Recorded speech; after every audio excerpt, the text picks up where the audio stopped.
नई दिशा तुमने शुरू कर दी कि क्या केवल बेटे ही सनातनी हो सकते, बेटियां नहीं। क्या अद्भुत बात आपने शुरू कर दी। बेटी जिसके घर पर होती है, याद रखना मेरे भारत के लोगों, बागेश्वर धाम की पीठ पर सुनने वाले लोगों, बेटी जिस घर पर होती है उस घर पर ईश्वर की कृपा होती है। धन्यवाद गुरुदेव को। तो दोस्तों, आप लोग जानते हैं कि महाशिवरात्रि के उपलक्ष्य में गुरु महाराज हर साल जो है शादी कराते हैं कन्याओं की, जो कि वो अपने को उस कन्याओं को बेटी मानते हैं दोस्तों। और बेटी जब उसकी विदाई होती है तो उसका दिल टूट जाती है। इस वीडियो में आप सुनेंगे और इस वीडियो में आप जानेंगे कि जैसे ही एक बाप अपनी बेटी की विदाई पर उसका दिल टूटता है, बाबा का भी दिल उससे कहीं ज़्यादा टूटते हुए नजर आता है।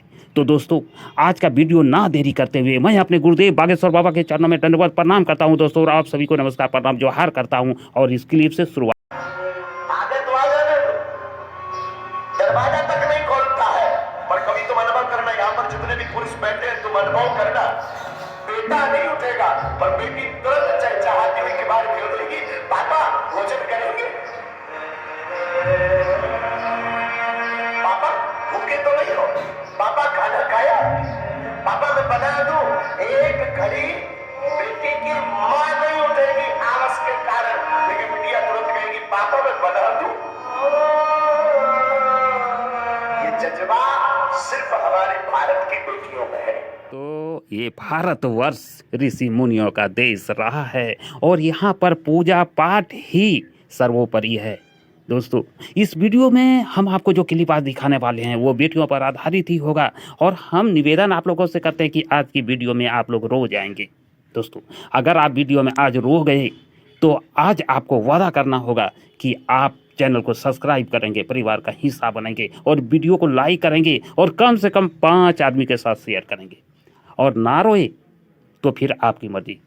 तो दोस्तों, मैं एक क्लिप दिखाऊं इसके पहले दोस्तों एक बच्ची को दिखाता हूं कि एक छोटी सी बच्ची कैसे पूजा कर रही है हमारे भारत देश। आप देख पा रहे हैं कि कितनी नन्ही नन्ही प्यारी छोटी छोटी बच्चियां हैं और ये माता रानी की पूजा कर रही है, वो भी चुनरी माथे में बांध कर। यही है भारत की संस्कृति। यही तो बाबा कहना चाहते हैं कि बेटियां जब जन्म लेती है तो वो संस्कारों से भरी होती है, बल्कि यूँ कहिए कि उसमें देवी माता की विशेष कृपा, ईश्वर की विशेष कृपा होता है और होती है। दोस्तों, आप गौर से देखिए इस बच्ची को, ये पूजा कर रही है। और मैं इसके बाद ये क्लिप सुनाने वाला हूँ, वो बेटे के संबंध में है। तो दोस्तों जरा मेरे साथ कथा तो हम शुरू करेंगे। पुत्र तो कई बार निकम्मा हो जाता है, बेटियां एक घर की नहीं दो दो कुलों का नाम रोशन करती हैं।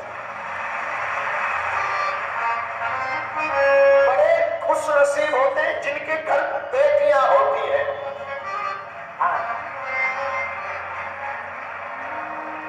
पिता से पूछो जब बिटिया 20 साल बाद ब्याह करके घर से। दोस्तों, आप देखिए ये कि छोटी बच्ची किस तरह जश्न मना रही है। तो यही बात तो बाबा कहते हैं कि उस पिता से पूछो जो 20 साल के बाद अपनी या 22 साल के बाद शादी होती है तो उसके ऊपर क्या गुजरती है। बाबा के ऊपर भी कुछ ऐसा ही गुजरने वाली है जो उसे याद आ रही है, क्योंकि उसकी पुत्री जो रूप में उन्होंने वहाँ पर अभी 2 माह से है, उनके विषय में क्या कहते हैं क्लिप में सुनिए। हमारे साल जब महाशिवरात्रि को कन्या विवाह करवाते ना, तो जिन बेटियों का विवाह करवाते वो ज्यादा दिन से नहीं जुड़ती है, 1-2 महीने से ही हमारे परिचय, 15 दिन पहले से ही परिचय होता कि ये बिटिया यहाँ की है, ये बिटिया यहाँ की है, इसकी शादी हो रही, इसकी शादी धाम से हो रही। पर जिस दिन उन बेटियों की विदाई बागेश्वर धाम पर होती ना, धाम से होती ना, महाशिवरात्रि को 2 दिन ऐसा लगता है मानो हम लुट गए। खुश नसीब वालों के घर पर होती है। एक बार एक अमीर आदमी ने एक व्यक्ति से कहा कि तुम्हारे घर पर तो बेटियां ही बेटियां हैं, हमारे यहाँ तो भगवान की कृपा से 2 पुत्र हैं।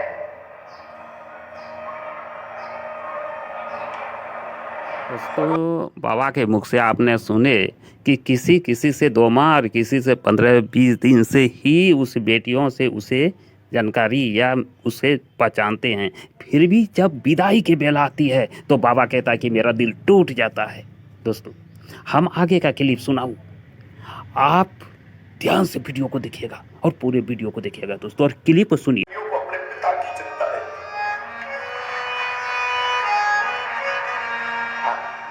तो आकर के कहती महाराज जी आपकी कृपा से हमारी तो हो जाए, हमारा पति का सब काम हो जाए, लेकिन हमारे पिताजी ठीक हो जाए।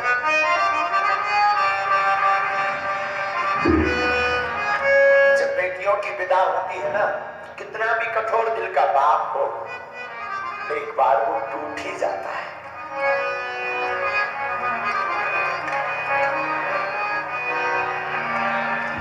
बेटियां ईश्वर का दिया हुआ वरदान है।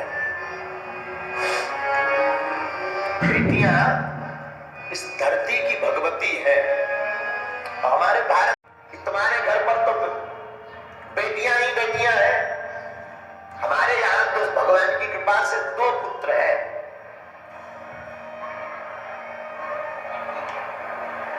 भगवान की कृपा से 2 पुत्र हैं। तुम्हारे यहाँ तो सिर्फ बेटियां हैं। पता है वहां खड़ी हुई एक छोटी बच्ची ने क्या कहा? अंकल अंकल माफ करना, बेटियां भिखारियों के घर पर पैदा नहीं होती है, बेटियां बड़े दिलवालों के घर पर पैदा होती। जिस बात के अंदर ये ताकत हो कि अपनी नन्ही सी बेटी को 20 साल किला बड़ा बड़ा करके किसी दूसरे के हाथ में सौंप दी जाती है, जिगर सबके पास नहीं होता। दोस्तों, बाबा ने कहा कि जिगर सबके पास नहीं होती है, और वो बेटियां पिता का कितना ध्यान रखती है। दोस्तों, ये भी सुने और देखिए। अब ये बच्ची क्यों ना रखे, अब यहाँ पर भी ये बच्ची पूजा कर रही है। धन्य है इनका माता और पिता, जो ऐसी बच्ची को पाकर निहाल होना चाहिए, खुशी मनाना चाहिए। देखिए कि 1.5 साल भी ना हुई हो और ये पूजा के प्रति इतना लगन, माथे में चंदन लगाई हुई है। और देखिए ये बासुकी नाथ जो डुमका जिला में पड़ता है दोस्तों, वहाँ पे बाबा भोले की पूजा करने के लिए आई है। आज ये बच्ची क्या करेगी आगे? क्या ये अपने माता पिता को कभी भूल पाएगी? जी हाँ, नहीं, कभी नहीं। दोस्तों, बेटियां अब जो है, बाबा क्या कहते हैं, ये बात आप सुनेंगे कि 20 साल तक, 21 साल तक बेटियां घर में खेलती कूदती और उछलती है, और एक दिन ऐसा रात आती है जहाँ पर कि वो एक ही रात में वो दूसरे घर में चली जाती है और वो दूसरे घर की हो जाती है। दोस्तों, इस क्लिप को मैं आपको सुना रहा हूँ, ध्यान से सुनिए। वंश का नाम रोशन करता है। हमारी भारत की बेटियां तो 2 कुलों का, पिता के कुल का और पति के कुल का, दोनों कुलों का नाम रोशन करती हैं। उन बेटी पर पूछना कभी, जो बेटियों के ऊपर उंगली उठाते न जाने क्या क्या बोलते हैं, कभी उस बेटी के हृदय से पूछना जिस घर में वो 20 साल रहती है, खेलती है, कूदती है, शोर मचाती, चहचहाती है, कूदती है, और वो एक रात में ही नाता तोड़ करके दूसरी की हो जाती है। दोस्तों, उससे पिता को जाकर अगर आप पूछिएगा, जिसका दिल टूटा है कि 20 साल 22 साल पिता के साथ उस घर में रहने के बाद वो बच्ची दूसरे की घर की हो जाती है एक रात में, तो उसका पिता का दिल कैसे टूटा, और ये बात बाबा ने दिल खोल कर आपको बता रहा है। दोस्तों, हमें लगता है कि आपको शायद ये वीडियो पसंद आ रही होगी। और आप देखिए, अब दुनिया कहती है, लेकिन बाबा ये बात नहीं मानती है। कहता है कि सेवादार सिर्फ बेटा ही हो सकता। जी नहीं दोस्तों, सेवादार बेटियां भी हो सकती है। और अब जो क्लिप आप सुनेंगे, वो बाबा क्या कहता है कि सिर्फ बेटा ही सेवादार हो सकता है या बेटी भी हो सकती है। तो सुनिए इस क्लिप। मेरे साथियों, मेरे भारत के लोगों, मैं फिर प्रार्थना करूंगा, कभी समय मिले तो इस अशोकनगर की कथा को जरूर तुम याद करना। लोग कहते तो सेवादार चाहिए, सेवादार चाहिए। क्या सेवादार सिर्फ बच्चे हो सकते हैं, बेटे हो सकते हैं? इसका ठीक प्रमाण ठोस दिया अशोकनगर की बेटियों ने कि सेवादार अगर बेटे हो सकते तो बेटियां क्यों नहीं? गुरुजी के अनुसार बेटियां भी सेवादार हो सकती है दोस्तों। तो हम माता बहन और समस्त विश्व का देखने वाले जो भी है सभी से निवेदन करता हूँ कि अगर बेटियाँ हैं तो उसे खुशी मनाना चाहिए, बल्कि उनका जो है समझिए उनके घर में ईश्वर साक्षात वास करता है। और एक जो बड़े दिल होती है ना, वो बड़े दिल वाले को ही बेटियां मिलती है। तो बेटी होने पर आप जश्न मनाइए, खुशियां मनाइए, ऐसा हमारे गुरुदेव का कहना है। तो दोस्तों वीडियो कैसे लगी आपको, आप कमेंट सेक्शन में ज़रूर लिखिएगा। वीडियो अगर पसंद आई है तो ज़रूर आप चैनल को सब्सक्राइब कीजिएगा। दोस्तों अगर रोना आ गई हो तो बिल्कुल आप सदस्य बनिएगा। दोस्तों मिलता हूँ अगला ब्लॉग में, तब तक के लिए जय हिंद, जय भारत, जय सीताराम।